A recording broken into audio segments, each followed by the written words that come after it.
Наскільки, як ви думаєте, страви, можливо, деякі є схожими з українськими стравами? Чи є в нас якась тут схожість? Ну, і окрім пачі, неочікувано вийшло у нас тут наперед гарячий холодний холодець. Може, ще щось? Пача є української кухні.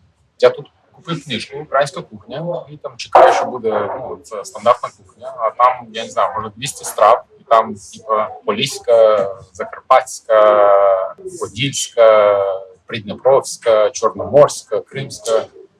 Тому і дуже багато страв, якщо на них дивишся, вони кримсько-татарські. Ми думаємо, що вони кримсько-татарські страви.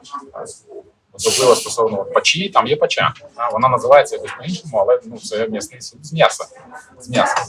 І з тої точки зору, у нас дуже багато страв пересікається.